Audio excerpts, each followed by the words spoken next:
माझी मज्जा सुटली नाही, सुट्टीच्या आदल्या रात्रीपासून सुरू झाली होती. का तर इकडे आनंद मला करून घालत होता धिरडे.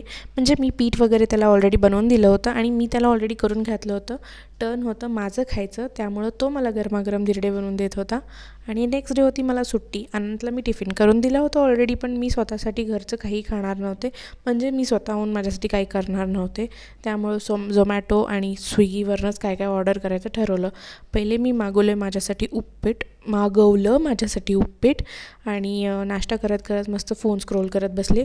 दुपारी मला जास्त काही भूक नव्हती, त्यामुळं मी मागवले होते वॉफल. का तर मला गोड खायची इच्छा होत होती आणि गोड खायचं आहे म्हणल्यावरती मला चॉकलेटशिवाय दुसरा काहीच ऑप्शन सुचत नाही. बिकॉज चॉकलेटचं मला खूप भयंकर ऑब्सेशन आहे. भले ते आईस्क्रीमचं फ्लेवर असू दे किंवा चॉकलेट असू दे, मला डार्क चॉकलेट तर भयंकर आवडतं. सो इथं वॉफल खाऊन घेतलं आणि दुपारी मस्तपैकी झोप काढली. बिकॉज मी ठरवलंच होतं की मी आज किचनचं काम करणार नाही किंवा आज मी किचनमध्ये काही बनवणार नाही.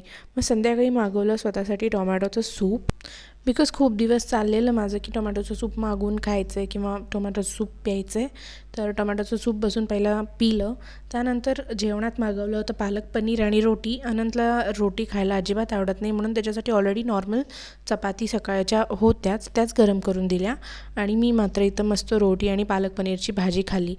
सोबतच तारक मेहता का उलटा चष्मा तर होताच बघायला, आणि हे आमच्यासाठी मॅन्डेटरी आहे बघणं जेवता जेवता. चलो बाय.